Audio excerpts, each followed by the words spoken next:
Welcome back to the Realitone podcast. I'm Antonio Alcazar, and today I'm with Eduardo. Hello. For those of you who are joining us for the first time, or for those of you who need to be told what this is every single time you listen to the podcast, on the Realitone podcast, I interview people that I know and sometimes people that I don't, specifically about their spirituality and their politics. So the aim of the show is to take what people have as their mental constructs for how they view society and how they view their own realities.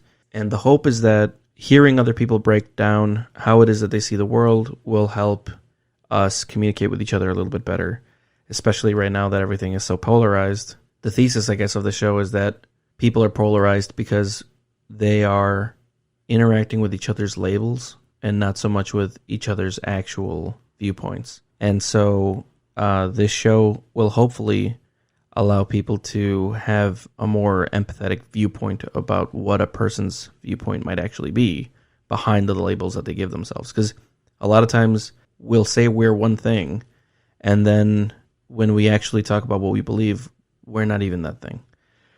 So let's start today's episode. Eduardo, how are you? You can say Eduardo. Eduardo. I know you speak Spanish, so. Ed, how are you? You can call me Ed, that's fine too. I'm doing good. Happy to be here in the Realitone Studios, legendary Realitone Studios. I appreciate that. Yeah, a lot of history in here, and I can feel the history of it. It's very cool. Okay, so we're going to start by asking you what your labels are. What do you consider yourself politically? Politically, nothing. Oh boy, I feel bad just labeling myself as anything. Do you ever? I don't feel right. It doesn't. I just don't feel like I don't want any of those labels. None at all. No. So like when somebody talks to you, like in like a stranger or whatever you just meet, and they're talking politics, they're like, "What do you swing?" To shut them up, to make them not be weirded out by me, I tell them progressive. Because that is the gist. But I don't go around like telling people actively that I'm a progressive because Sure. I don't see the point in labels. And even progressive doesn't really describe what you are? It does for the most part. It's the gist. Okay. So progressive would be an accurate label for you? Yes. The most accurate of them all, yes. Okay. And then do you have a label or a word that you use for your spirituality? The way that you have that constructed? An individual belief, very private. But you're asking me like what label would describe me best? Yeah, if you had to label yourself. I don't know. What is it when you just believe in God but no religion? Just a theist? Yeah, a theist. Okay. Whatever Bob Marley was. I think he was Rastafarian. I'm not 100% sure, but I think we'll go with Rastafarian. All right, well, we're going to explore that. We'll see how much of a Rastafarian you are. Actually, I don't know anything about Rastafarianism. I'm the worst Rastafarian. I don't know anything about Rastafarianism, so I won't even know. Like, if you describe exact Rastafarianism, I'd be like, I don't know. Okay, so let's start with climate change. How do you feel about climate change? What is your position? Oof. I mean, I can't. You have to be very scared. You have to take it very seriously. Especially right now with Oregon on fire as we speak. So this is obviously recorded. They're going to know that this is recorded during Oregon times, but Oregon is on fire. I mean, the entire West Coast is on fire. Yeah, everything over there. And I mean, all the signs for the past however many 100 years just show that it's very real. Anybody who doesn't take it seriously is an asshole. How about environmental protections? How do you feel about that? Yes. Obviously, with the amount of money that's put into wasteful things, like excessive military and things like that. I'm one to definitely redistribute resources more efficiently, and I can't think of anything more important than saving the economy. So, you think that we're at the environment? Why did I say the environment? Sure. Yeah. Do you think that we're at the precipice that they're talking about? The idea that like we're getting very close to a point of no return? I believe it if they tell me, because I don't know science. Yeah. So, but I definitely believe it. I have no reason not to. It looks like it is. Sure. Just, yeah, this feels right. Do you feel like climate change is something that human beings are doing? Yeah. That's not just like a planetary cycle? No, dumping fucking like a ball of garbage the size of Texas into the middle of the ocean has to have detrimental effects. It's already killed like the coral reefs and like all the wildlife in that area. It absolutely has an effect. There's zero denying that. Oh, we're not having any effect with landfills the size of California. Like, sure. Okay. How about gun control? Where do you stand on gun control? it's a tough one. I'd like the idea of being able to protect myself in any occasion. States or countries that don't allow guns, I think definitely UK is one. Australia might be another if they don't allow guns. You said Australia with a little bit of an Australian You accent. kind of have to. Got to say the name right. Australia? Australia. I didn't even mean to. Those, obviously, I've never been there, but I do hear that it is a strange situation. It doesn't. There's still a lot of obviously knife violence, I guess, and Violence generally. yeah. And the people don't really enjoy it. I've heard Australians speak about their home country as if it's already a police state. So that I don't think I like the idea of us having guns. Sure. But like anybody else, where does it end? Can we buy it? Can I buy a tank? I don't. If I had the money for it, where does it end? Why not draw the line? If obviously there's a line somewhere, so why not move the line and kind of modernize the line? Because I think that line was set when we all had muskets, and so if the line is right before tanks and RPGs and stuff, I think we can have RPGs. So let's be smarter about where that line is drawn, I think. So you're down for people owning firearms, just there should be a line not where it's currently. Mm-hmm. I like to think of it as, think about warriors in feudal Japan. Anybody could have a katana, but you would want, like, any intelligent person who really wants to defend themselves is going to get training. They're going to get, if anything, certified. In the modern age, certified. Sure. Back in the day, you'd just be trained. You'd want to be good at it. So I would like more, licenses to be a bit more serious and not just anybody having a gun. Yeah, because right now, like as soon as you turn 18, and no previous training. I'm fine with common sense people owning firearms. I think that's very safe. Common sense people? Yeah, which most people are. I think people without mental illness and just your average person is probably them having firearms is perfectly fine. I like it. Okay, I encourage it. Military? How do you feel about the military? You need to have one, obviously. You don't need to have the biggest one by 100 times. Yeah, so more specifically, military spending. How do you feel about that? In the U.S. is clearly excessive. I mean, all I see is charts and graphs that are posted on Facebook, but I have no reason to believe that those are false. I think those are double-checked and triple-checked. And, they paint a ridiculous number of the amount that the U.S. spends compared to other countries, especially other countries combined. Yeah, it's the next 15 like 20 countries combined, and it's not even like close. Yeah. So I'm sure there's an issue there. But I think there's an obvious military spending and military profits, and I think maybe not even behind closed doors, the U.S. makes tons of money on selling weapons. So that's above my pay grade. Sure. So you think we could probably spend less? Absolutely spend. But you think we need a military? You're cool with our military? You think that the military does good in the world? Yeah, I mean, I can't really see a world without that. Not even to call them militaries, but just like to have a force, a group that can deal with situations that are kind of out of control. Because there's always, I think, going to be situations that need heavy intervention, maybe. So there always will be, as long as there's nations and as long as there's danger, you'll need to have some sort of force. Sure. Ideally, and to do good. Immigration. How do you feel about immigration? Again, ideally, no borders. And the argument there is that without borders, there's no culture, perhaps. Well, what do you mean? So if it's all one nation in the whole world. You mean, okay, so when you say no borders, you're not talking like a much more relaxed border policy. You're talking no countries. Yeah. One homogenous, or not homogenous maybe, but one country. Yeah. A world nation. Yeah. like New World Order type thing. Fuck yeah. But what I'm saying is I'm floating it out there, but there could be valid arguments against that. Sure, for example, the loss of culture. And you know, I don't care about nationalism. But even within a country, you still have different cultures. Yeah. And it's within the country's border. Like, yeah. So I don't think you lose culture if you lose borders, if you lose nations. But you lose sovereignty. Can we just be sovereigns of Earth? Well, I'm going to write down something, and that'll probably be a cool topic in a bit. The one thing we would lose with that is international soccer. No more World Cup, which I enjoy. Okay.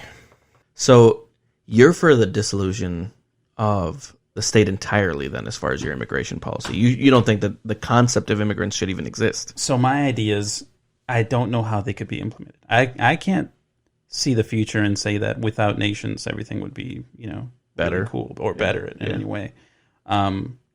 The ideas that I'm proposing are like, if people went along ideally. Sure. But that's not possible. So what I'm for, you can either ask me what I'm for unrealistically or what I'm for realistically. No, like I like that your position is what it is.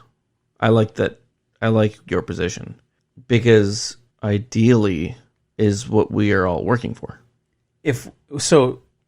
With nationalism, everybody in the nation treats each other like within the nation as neighbors. You take care of in America, you know. Ideally, ideally, but like we're all Americans. So at least with nationalism, the president is America first. Yeah. So, but why not everybody together? Why not all people as one? So okay, all right. Let's move on to education. How do you feel about education? The United States' current education system. I mean, it got me to where I am. I don't know. I haven't experienced any other experience but mine as far as education. Do you think that we're doing an all right job? I mean, with me, they did an okay job. I had all the resources that I needed, but I know that's not the case for everybody. Sure. And then how do you feel about the state providing a free university college? Yeah. It should? Yeah. I mean, education should be... I don't know. I'm not a professional in education. Sure. College is an investment. You know, I believe companies probably sponsor universities in order to get quality employees. So it's all a very big rotation of money that I am not really too sure of how the gears back there work. Sure. But you don't think if instead of companies providing that sponsorship for colleges, it would be more beneficial for the state to provide that kind of sponsorship so that everybody could just get an education? Does then the quality of education go down without private schools, without private universities? Like the monetary incentive is what's creating the focus on a quality of education, you're saying? It's what gives the incentive for a very intellectual person to want to give their life to teaching. To teaching? You think that teachers do? Well, I guess at the collegiate level, they are making some money. Yeah. Oh, professors, like those guys are smart.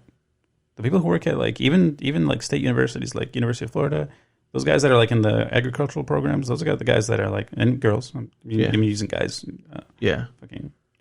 They're the ones that are making all the advancements and doing the research in those schools and those medical schools. That's where all the new shit comes from. It's the universities. You gotta have a lot of money put into those, and they get that from tuition. And then like I said, that's a whole cycle of money that is. So your position is that you don't really know. Basic education should be provided, by the state, which it kind of is already. Yeah, at the level at least that you got, through high school. Yeah, and you're fully acknowledging that might not be the level everywhere. Correct. Okay. And state university. I mean, you could do some sort of paid for by the state. Yeah, state schools could be to get yourself a basic college education, and then anything above that, you pay. Sure, like a graduate program or something. Yeah. Okay. Healthcare. How do you feel about healthcare? Universal, for sure. Yeah. Okay. You shouldn't pay to survive. What about food? Ideally. Yeah. Yeah. Oh, okay. No one should be hungry. So that tracks. Yeah, I mean, there should be the idea of like soup kitchens and things like that, places where you can go get food if you're very needy. Sure. That should be expanded intensely. We should really be taking care of everybody. The people who have no means should be helped greatly. There's a lot of reasons why people are put in those positions, and it's not always their fault. People need help. There's plenty of food to go around. We waste more food than we eat, probably. I think it's by a lot. We waste way. I think I mean I read about this just today that we throw away like by orders of magnitude more food than we consume as a people. Yeah, and that there's also 6 vacant houses for every homeless person in the United States. exactly. So you think maybe we should repurpose some of that stuff? Absolutely. That's just asinine. What a waste. Yeah. Okay. How do you feel about the topic of abortion and women's reproductive rights? I am pro-choice. Okay. I think we could all come to an agreement on where the embryo or zygote, what's the correct term, when that and like starts to, once it's too late, once that's something that once the brain is probably fully developed or something like that, that's probably too late. But definitely, but like I bet we could all agree on like right now, what is it at like maybe 10 weeks, I think is the latest roughly right now. I'm not 100% sure, but the people who are fighting for the pro-life side of the argument are saying, I mean, the term is that life begins at conception. Yeah, that's stupid. So I like so if it's at about 10 weeks right now, I like that. I think that if we set that officially, I think I think people who are pro-choice would be okay with that. We just have to get the pro-lifers on board about the 10 weeks. Because I think at 10 weeks, you think that we should respect the unborn person's right to live. Because they're already kind of alive enough. Yeah. And maybe it's not 10 weeks. I think 10 weeks is what it's at right now is kind of like the line. Sure. Maybe it's even later than that. Maybe it's 15 weeks or something like that. But I think we can find common ground where you still have, I think everybody should have the option. Because sometimes you got to have the option to have an abortion sometimes. Sure, yeah. You have to. So when you have to, and by that you mean what, like for emergencies and things like that? And any, you should always just have the option. Okay, yeah. All right. So even if we agreed on the 10 weeks thing, you should still there should always still be like an ability to supersede that 10-week rule. Well, I think by 10 weeks, the reason you'd get to that, I mean, by 10 weeks, you should know. Okay. You've had 2.5 months. If it's an emergency, if it's, circumstances that, by 10 weeks, that should be enough time. And like I said, there's a common ground there where it's enough time. Sure. Okay. How do you feel about the police in the United States? I hate to see them so militarized. I think that's an absolute exaggeration of power. Seeing local cops in giant tanks, I think that's strong arming the people. I think that's made to give the police a sense of security that they forget that they're supposed to also give the citizens a sense of security as well. It's not just about the cops feeling safe. It's about everybody feeling safe. Yeah, I don't get a sense of security from police. No, I don't at all. And that's what they're supposed to be doing. I didn't. It's funny you saying that. I had forgotten that was what the feeling they were supposed to give you. Yeah. I haven't even considered that. Yeah. In the 1950s, maybe, when America was great again. Sure. The cop would pick you up and take you to get an ice cream cone and then drop you off at your house. Unless you were anything but a little German boy. If you're not a little German boy, then be afraid. In certain scenarios, I've called the police sometimes. Sure. And they answered and the way they're supposed to and things like that. But my personal experience with police has been, I guess, mostly positive. But my experience isn't everybody's. Yeah. How about the Black Lives Matter movement? How do you feel about that? Oh yeah, fully support. Yeah, fully support. How about the more violent parts where there's looting and burning down of like storefronts and shit? I don't think Black Lives Matter intended or supports the looting. When I've seen footage of looting and I see people trying to get free stuff. Yeah. Yeah. And maybe the looting started as like fuck your business. We're so angry, we're just going to tear everything down. But when I see looting, I see people going for like electronics and just like getting free shit. It looks like people are just stealing. Opportunists. Yeah. People who don't care, those people are like disrespecting Black Lives Matter. People that are breaking and like stealing, like, because if it was, I don't care about your system, we're going to tear it all down, then they would tear it all down. They wouldn't, I mean, in some instances that is happening. In Kenosha, they burnt down a church. Yeah, burning down like government buildings and stuff like that. That's angry protesting, I guess. How do you feel about that? I understand it. I mean, they're angry. Why would they? They have every reason to be pissed enough to throw fucking Molotov cocktails at the wall of a government building. People of color have been treated like shit for hundreds of years. Like even still recently, it's still treated like shit. They're pissed. Why shouldn't they're justified? I don't agree with it, but it's justified. Yeah. I can't even say I don't agree with it. I'm not Black. How do you feel about LGBTQ plus rights and? Yeah, it's basic rights for everybody. They're all just people. Yeah. The struggle shouldn't even be a struggle. There's no argument there. They're just people who love other people. We should have no say in that. My last political question: how do you feel about the difference between socialism and capitalism? That's a very open-ended question. Do you think that there is a place for socialism within a capitalist system? I'm sure there is. We already have socialism, so we have social services. So sure. So you think that it'd be fine to continue to expand some of those systems? Yeah. There's things that need to be expanding, like medical, like Medicare. Sure. So you don't think that they're mutually exclusive? When somebody says that would be socialism and we're going to end up like Venezuela, you don't think that that's accurate? Yeah, no. Venezuela didn't fall because of socialism. It fell because of corruption. Both capitalism and socialism are ruined by greed. So greed ruins both, but I mean, either is fine. And maybe ideally you do have elements of both. But greed ruins them. And Venezuela wasn't ruined by socialism. No socialist country was ever ruined by socialism. It was ruined by greed. And our capitalism, while anybody who argues that capitalism is a great concept and a great way to run your economy, yeah, but it's ruined by greed. And there's rampant greed in the United States. Probably more than any country in history combined. All the other nations and all the other civilizations of the world, of all history. Well, I think that might be a little hyperbolic. There's some pretty greedy civilizations in the past. Yeah, but the level that we can do it now, with like the level that it's at, like an insane level now. Yeah, it is an insane level. But I'd say like France right before the French Revolution was pretty opulent. Bush League. Compared to they didn't even know what they were doing. Right now, it's like hundreds of years in the making, toppling governments. Yeah. Drug cartels in with the presidents. It's at a level that we've never seen, I think, behind closed doors. Maybe. I'm sure it is. I don't know. There's been some opulence in the past. Like really, really powerful, crazy powerful like nations that like the Romans at the height, or the.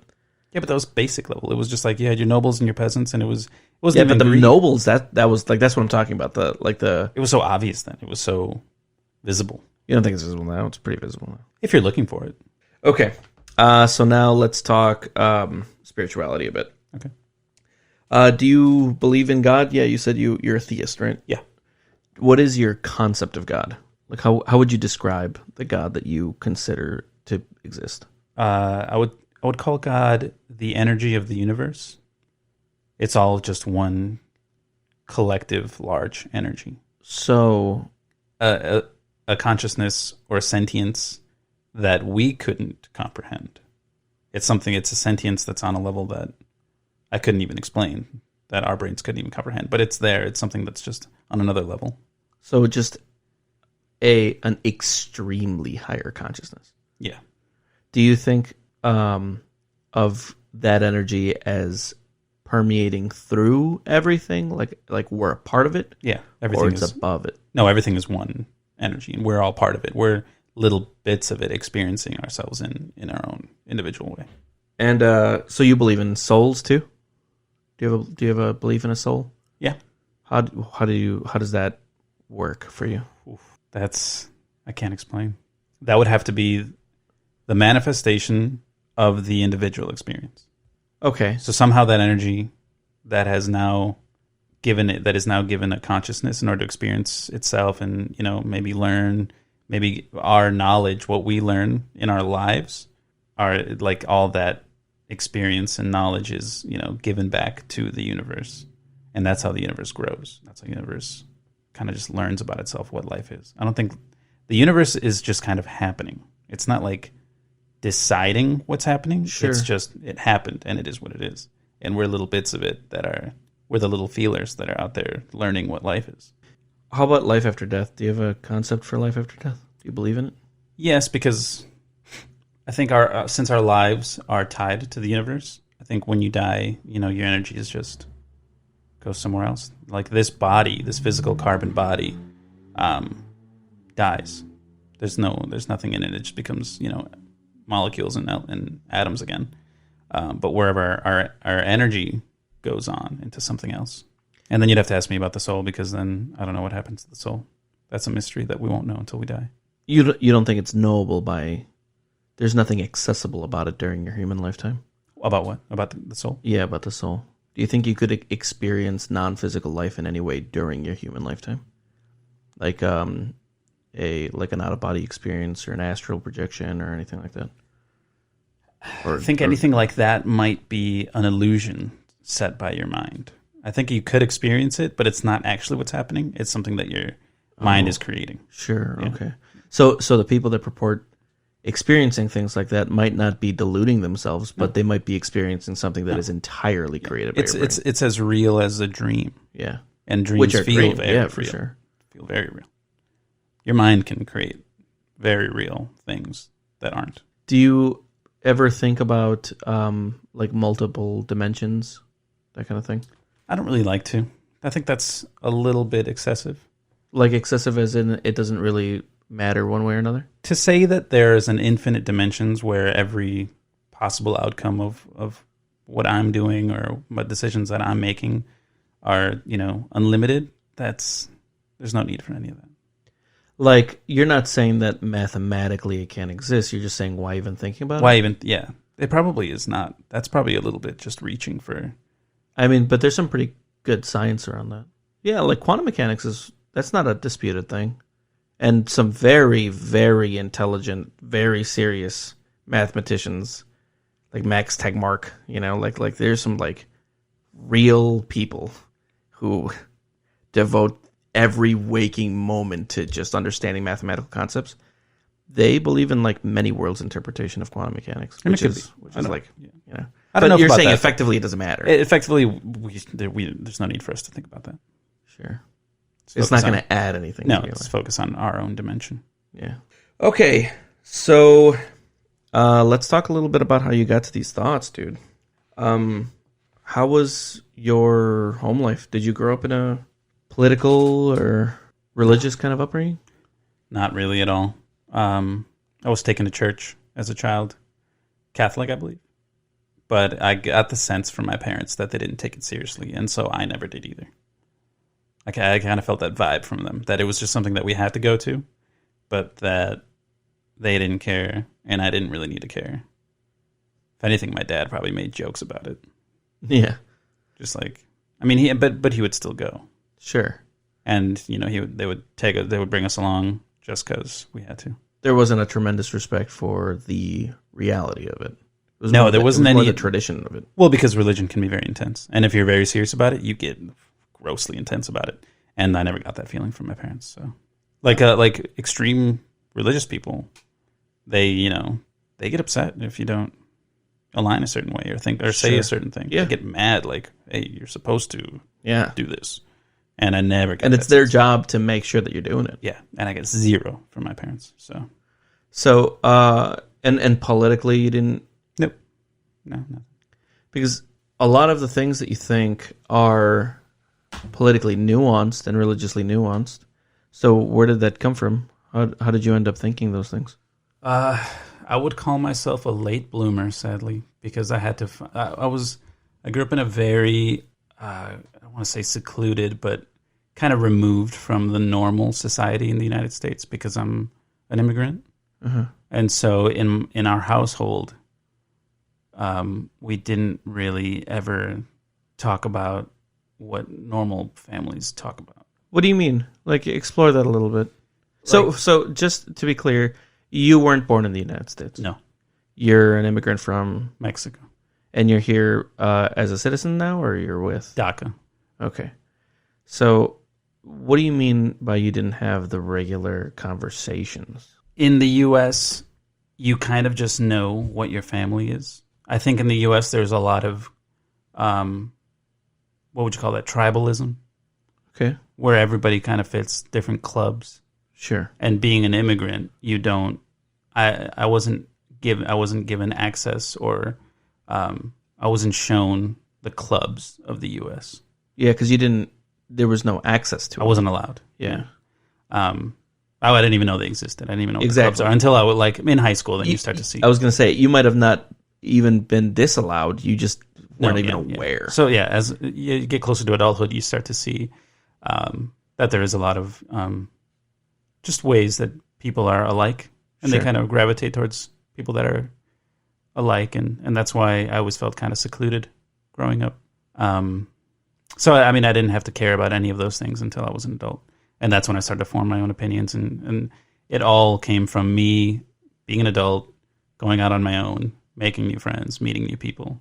So you were kind of unencumbered from indoctrination. Yeah, in a beautiful way. Yeah, I was kind of given a clean slate until I was an adult, and then I just painted my own painting with my own paint. How early do you remember thinking about politics? Did it matter to you until you were older? Or? I think the first time I cared was when Barack Obama was running. The first time? The first time, in 2008. I was 18.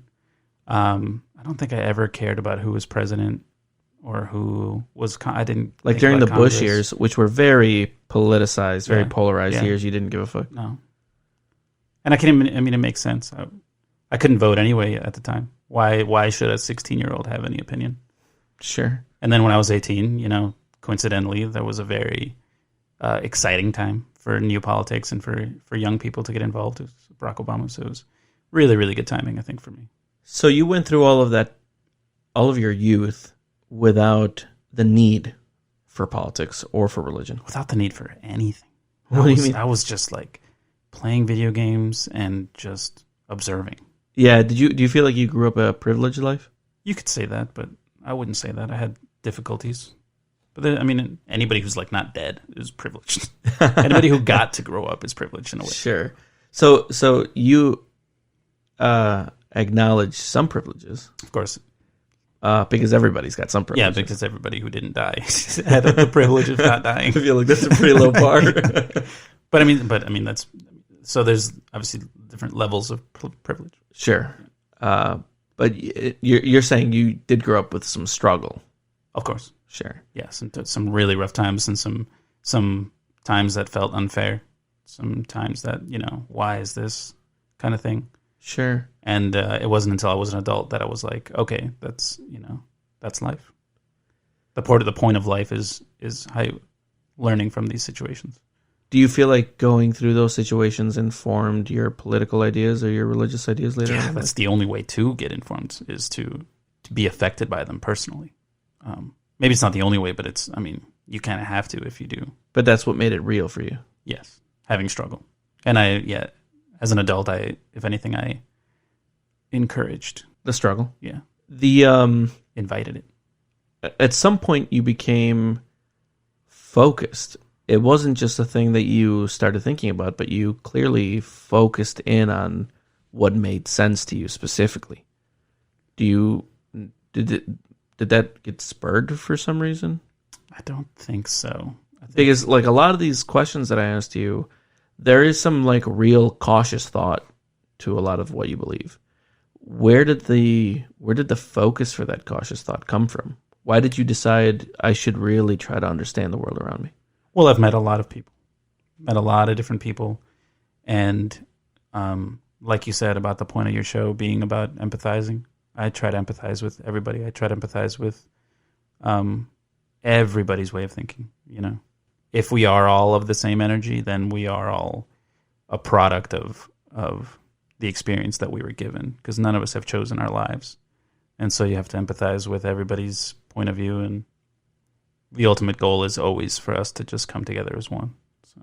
You think that that's ideally it's not, I mean, clearly, but ideally it's not just one group that has what they want. It's everybody just kind of living in peace.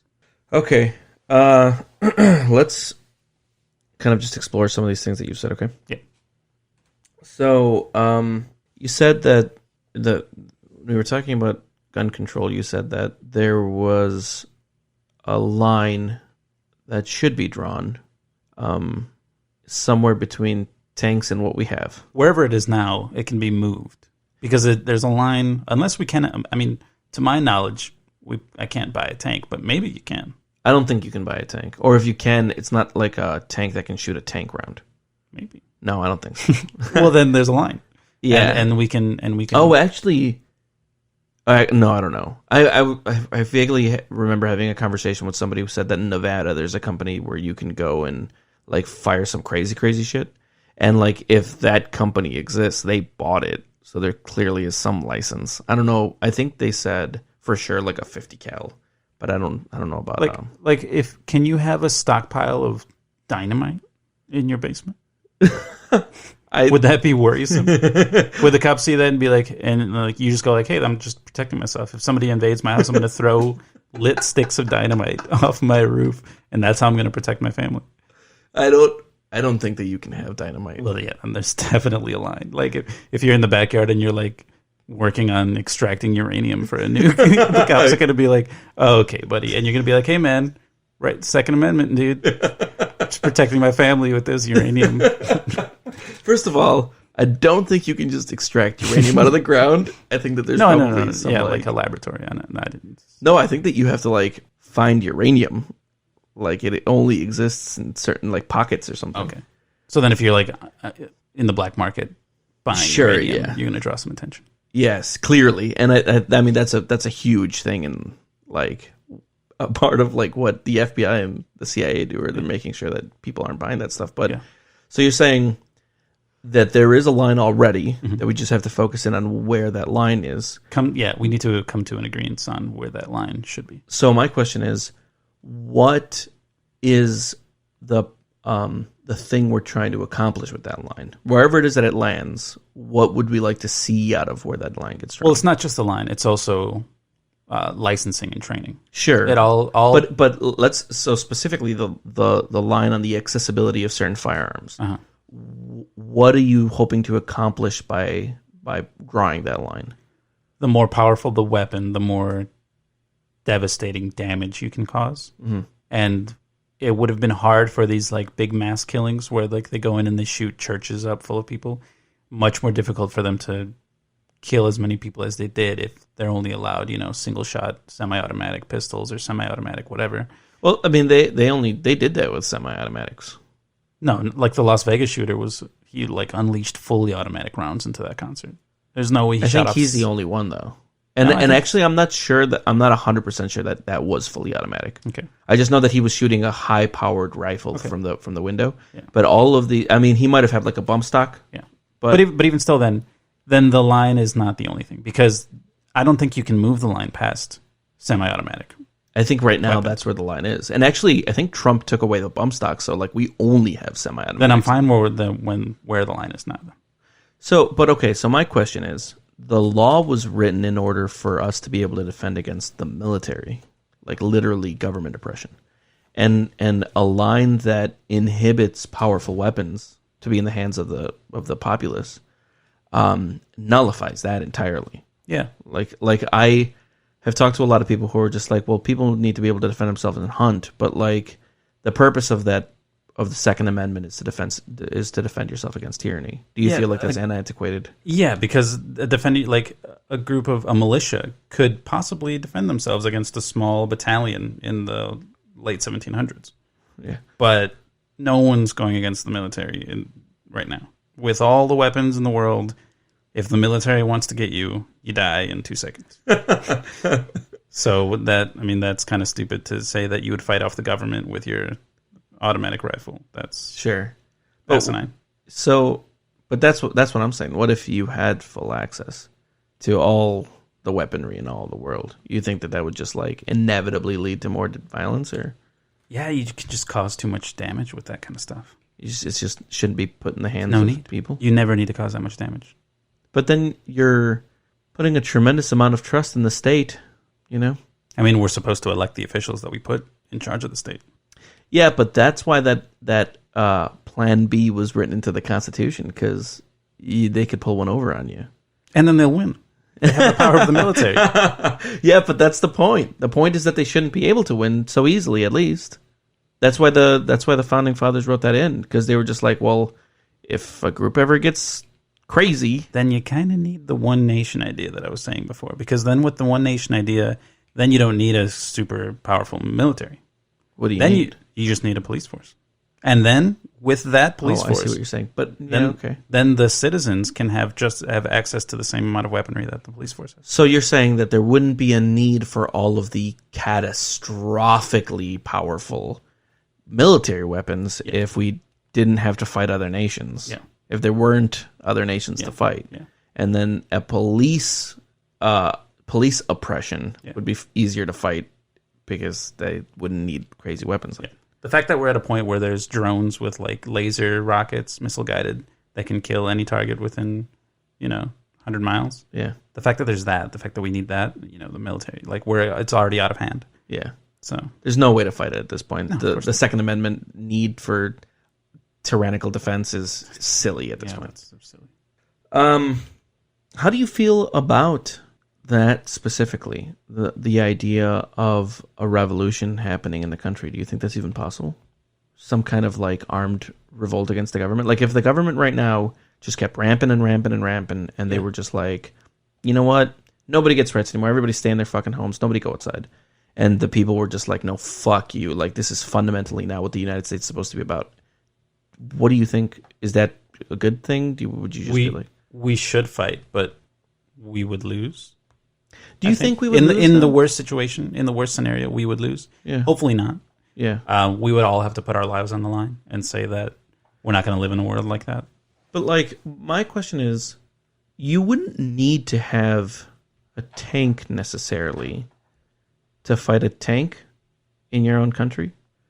Because you would to fight 100 tanks. Yes, no, that's what. Now, I'm not saying the firepower would ever be enough. I'm saying that because I think you're right.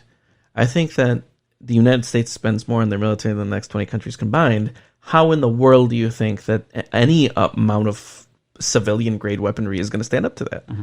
But I do feel like there is. If we didn't have anything, I think that it's harder for police and for the military to get shot at versus not get shot at.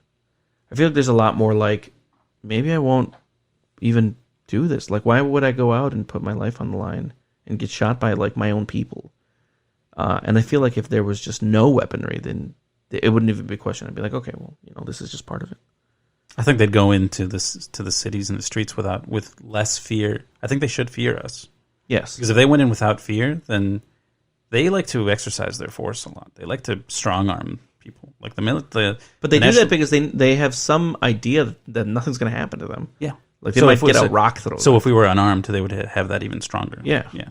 So that'd be bad. But that's why I'm saying there should be some expectation that our weapons can, at the very least, deter tyranny. I mean, the moment we start shooting at the National Guard, like... the moment, the Boston Massacre happens again. Yeah. That's not going to help anything. What a terrifying nightmare situation. We live in a terrifying nightmare world. Yeah. It's a fucking nightmare out there. Okay. How do you feel about the idea that if you had a one world government and there was no national sovereignty, there was just a one world conglomeration, that you would be putting a tremendous amount of trust in a single worldwide government where even at a country level and a lot of times even at a local level, the government has shown to be easily corrupted and easily exploited and very quick to oppress. Like putting your faith in and this is more one of the more hypothetical things that you've said, but just exploring the idea of a one world government a little bit, how could you ever imagine that a one world government would work? I guess it wouldn't, with the rampant greed that exists now. My only thing would be to wish that as time goes on, we become more informed and empathetic and understanding. We just become better. As time goes on, we just continue to get better and better. And then, do you see any example of that? Of people getting better? Yeah. Of course. Yeah, you feel like we're, as a species, getting better at being humans? Yeah. We used to burn witches. We used to burn women for knowing math. Saying that they were witches. And that was only 400 years ago. I think it was even less than that. Because the Salem witch trials, I think, were only 200 years ago. We're clearly getting better. It just takes time. Every generation, the beauty of humans is that we grow, and the thing that we see most is the mistakes that others make and the ones that we don't want to repeat. You'd hope. It's not 100%, but yeah. But I think a lot of people obviously do that. I think that's how we're built. Unless you're raised very poorly, which a lot of people are. I think what we're doing well as a whole, maybe not as well as we could, but I think what we're doing well is being better than the generation before us, seeing the mistakes that people make around us as we grow up, and dedicating our lives to not making those same mistakes. That's the only way that humans progress as species, and we clearly have progressed. Every generation is better than the last. All the shitty things that are happening right now are really propagated by the old population. Well, there's some young people doing some dumbass shit right now. Because they're raised by those people. Those people are raised poorly, but I think as a whole, generations are getting better and improving. Better. Yeah. You think there are more egalitarian, virtuous younger people than there are egalitarian, virtuous older people? I think it's I think it's in nature to notice things around you that you wouldn't do, that you think you could do better, and to do that. Yeah, but a lot of times that's I feel like I could oppress better, No, I think that's mental illness. I think because everybody it's not human nature to want to hurt other people. You think that there's a difference between hurting people and just not caring about them? Yeah, because there's a difference, but that's both mental illness. But for example, my example that I was thinking of right now are billionaires, the billionaire class. Yeah, people like Bezos or Zuckerberg. Yeah, I don't think that they want to hurt people. No, I just think that they don't care. Yeah, and I don't think that that's mental illness. I think that that's probably just greed. No, narcissism is mental illness. You think that's narcissism? Oh yeah, it's God narcissism. Yeah, it's God narcissism. Do you think that anybody gets to become... Do you think that people like Bill Gates are narcissists? Yeah, I'm sure in a way. But so you don't think that there's a way to become a billionaire without being mentally ill? No, of course not. That's not what I'm saying. Okay. Well, that's what I'm saying. Every billionaire individually, whatever decisions they have made shows their character. There's no billionaire that's gotten to be a billionaire without oppression. And then they're all narcissists. The only way to become a billionaire, the only way to hoard that amount of money is to, at the very least, really not give a shit about oppression. True, yeah. Even if you're not the one that's doing it. You do have to be, you have to be narcissistic to get to that point. So that actually ties into my next question, which is there any expectation that we can do something to combat greed on a governance level? What you and I can do as individuals? Yeah. Aside from voting? You think our best card is voting? But voting, so the thing about voting is that you're voting within a system where the people in power are there to protect the state and capital. And so the state and capital isn't going to allow you to even vote on the things that would make a difference. Voting, seems like it can do some things, it can, increase the minimum wage, but it's not going to, abolish the need to work. That would be something that is, directly opposed to capital. Yeah. So, this should always be. I think we'll always need to work. How could you not? Well, what if... Yeah, we all have to drive our society forward. We'll have to help, I think people should all help drive society forward. If we stop producing and we stop advancing, then our society stops and our species just kind of halts. You think everyone right now that works needs to work? You think every human alive needs to work? Yeah, actually, I think I do. That's how we advance. That's how we keep society moving. What's the point of living if you're not helping society advance? Like you're just like even artists help society advance. If anything, they help society advance the most. Yeah, I'm not disagreeing with that. But what about when technology starts to really phase out the need to work? Like everyone's just going to become artists? I hope so. That'd be awesome. I don't think that that's the expectations. I think that there are a lot of people who only work because they absolutely have to. And let's say that I grant you that right now, currently as it stands, and I don't think it does. I think that technologically, if we weren't so fixated on manual human labor, if that wasn't the literal driving force of everybody's livelihood, that we could probably develop ways currently with current technology to get people not to need to work. But let's say that right now everyone needs to work. That won't be an eventuality. Eventually, and probably soon, there will be some subset of the labor force that just does not need to do that. And like when they don't need to do that, shouldn't we develop? Well, I don't know. What do you think about? Do you think that we should develop a system? If you're not going to work, what are you going to do with your life? I don't know, but shouldn't that be up to you? You know, if you don't need to work, shouldn't it just be up to you? But I don't think that will ever happen in a capitalist society. In a society that's controlled by capital, I don't think that there will ever be an incentive to get people to stop working. And like they don't need to. We as human beings, like it's just like sentience in existence, could figure out a way where we could just explore instead of like but that's labor.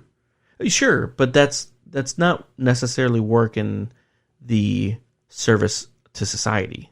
I think that it would maybe turn into service to society in some way, but that's not the purpose of it. Whereas that's the purpose of it right now. Labor right now as it exists is to service capital.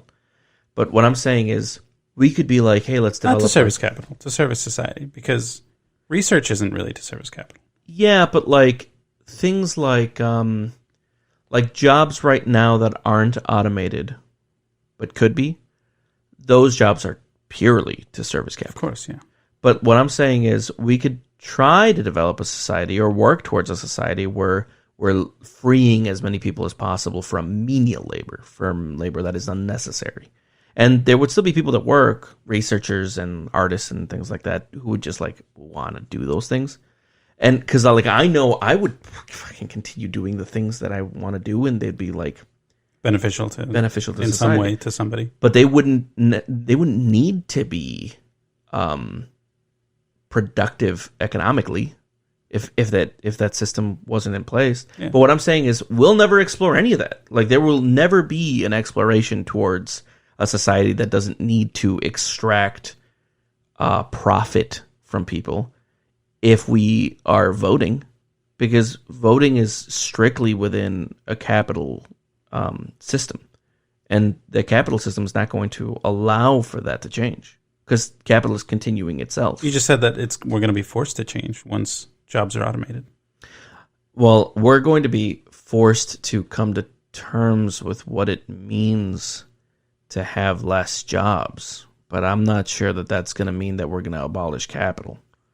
That seems like it'll for those happen. Individuals, they're going to have to find something else to do. I mean, what if there's nothing to do?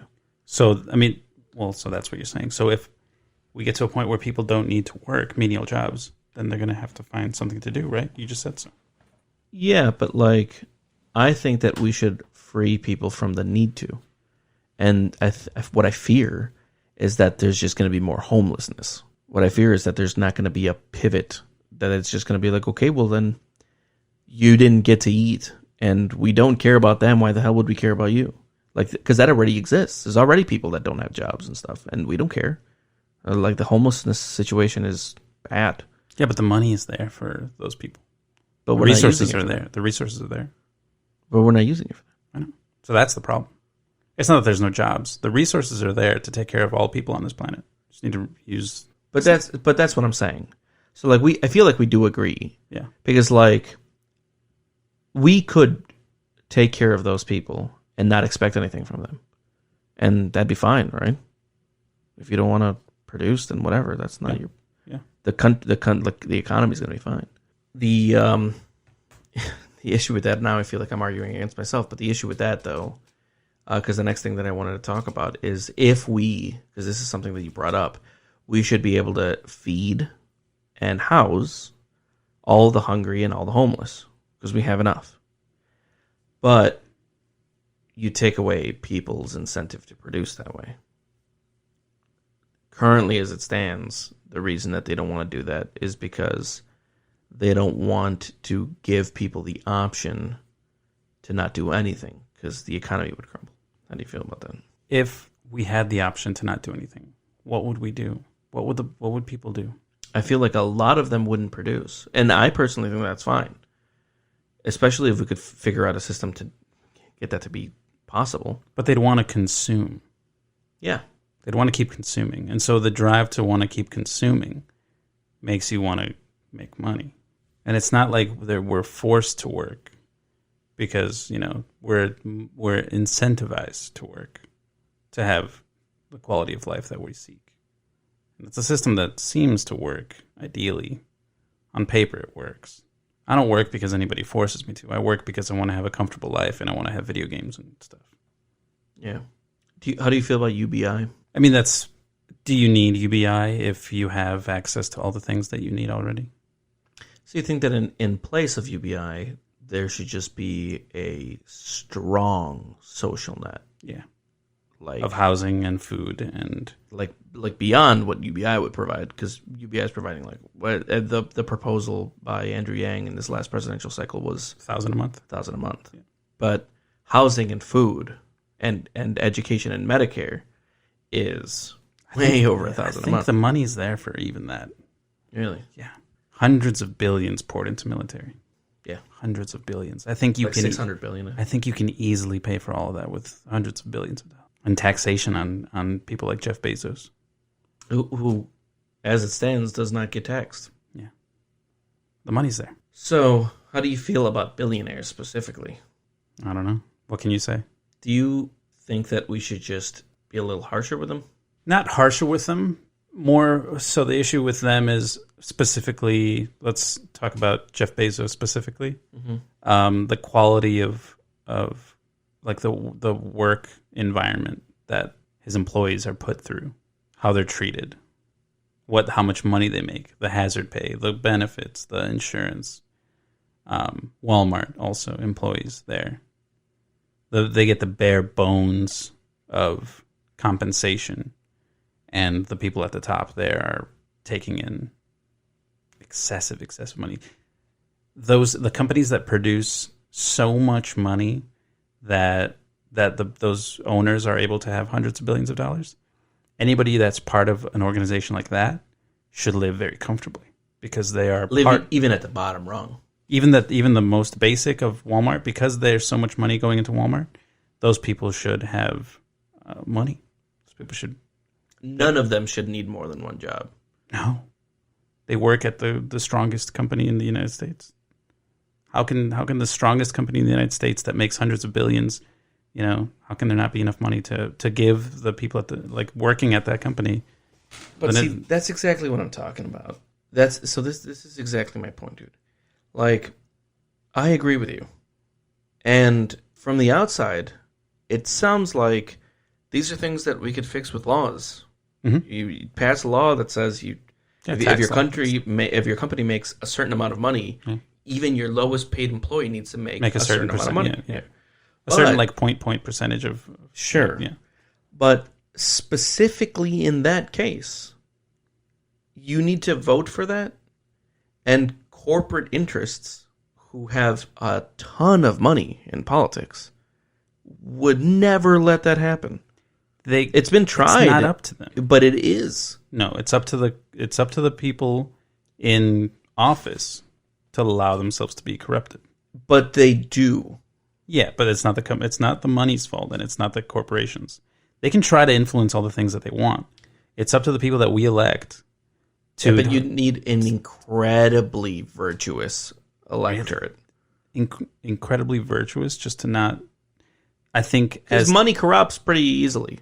We see it like right now in everybody. Yeah. Like every problem of stagnation and tax law has come from corruptible of elected officials. I think that unless we raise our children and our future generations to not be greedy and to not be bad, unless we do that, our society is always going to be shitty because greed and corruption will ruin anything that we try to put in place. But that seems like the long con. It's like, okay, that's the only way things change is the long con. Yeah, but you don't think that we can make change now then?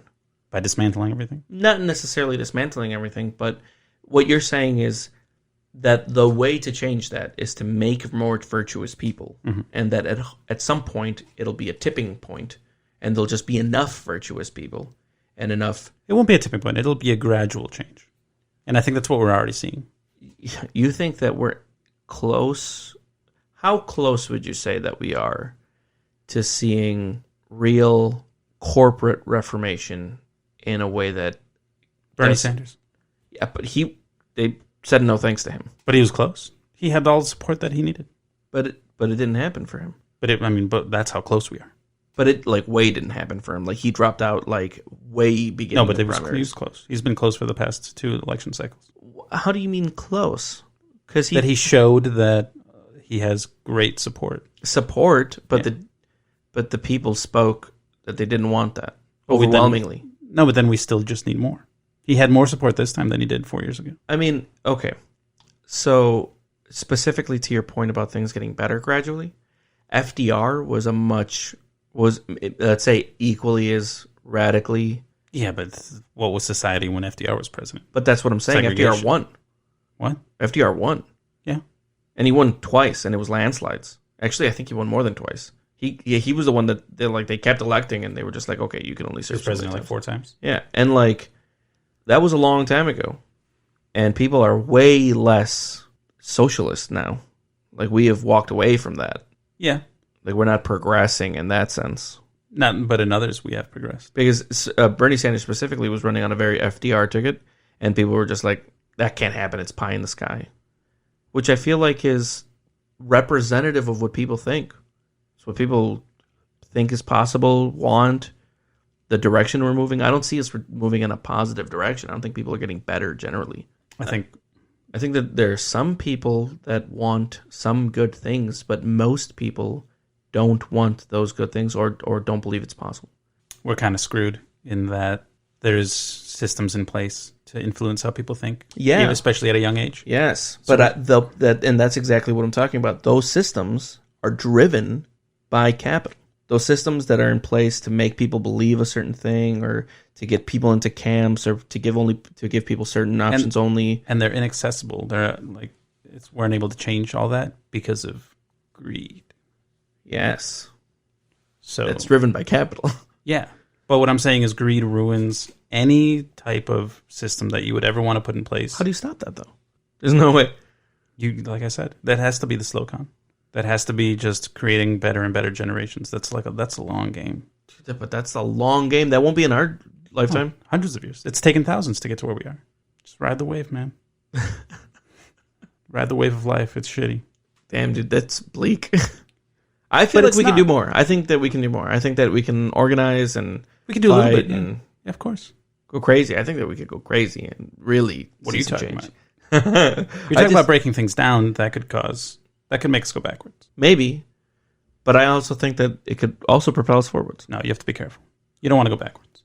You don't want to destroy. If you start destroying, that could lead to full-on destruction of everything. Do you really want that? Wouldn't you rather... But I'm not talking about... So I feel like that's a false premise. Because I don't think that we should just, destroy. I think that we should build. Things like... there are groups that exist, like the Venus Project and the Zeitgeist Movement, projects like that have formulated resource-based economies that work a little different. What I'm saying is... Yeah, okay. But what I'm saying is there could be this is a new idea. This is how things can work. Let's move to that. And when people oppose, say, no, we're going this way. And then there might be some, friction or violence even, maybe. because it's the dissolution of a state. But it's not the dissolution of a state into anarchy or chaos. It is the dissolution of a state transitioning into something different. And I'm not saying that anything exists right now that is a strong, viable option. I'm saying that if an option, like the path could be, let's build an option, let's transition to that, even if the transition is difficult. So, like, I'm not necessarily saying burn it all down and we'll see what happens. I'm saying the system might fundamentally not work, like, by design, and we might need something completely different if we're ever going to have something better. And I think that maybe we could do more to get to that point by just being a stronger, unified force. But you're saying maybe we should just expect more of ourselves and expect more of the people that we raise, and eventually they'll just be more. Yeah, I mean, look at how people are these days. We're so divided. People are going to be against. If people are against your idea, then they're going to be against it, and they're going to rally amongst themselves against it, and keep telling each other why they're against it. They're going to be Ben Shapiro's and guys like that they're continuing to feed their own egos and their own reasonings as to why they're right to oppose new ideas, and they're going to justify it, and people are going to listen. Half the people, I would say, are going to listen. I don't know how you change that. I don't either. I don't know. All right. Well, I think that's where I'm going to end this. That's all I get. Did you? I didn't have anything else written down after that. We didn't even talk about anything. What do you mean? We talked for an hour and 15 minutes. We talked about a lot of stuff. We just got to Ben Shapiro, and you're going to cut me off now? Well, I mean, what do you think about Ben Shapiro? Fuck that guy. Thank you for listening to this episode of Realitone. If you want to find me on the internet, or if you want to listen to more of these episodes, you can find me at Facebook, at The Realitone, on Instagram, and on Twitter, in those same spots. And we're also available on Spotify, Pocket Casts, anywhere you can find podcasts. Have an awesome night, and you'll hear me next time.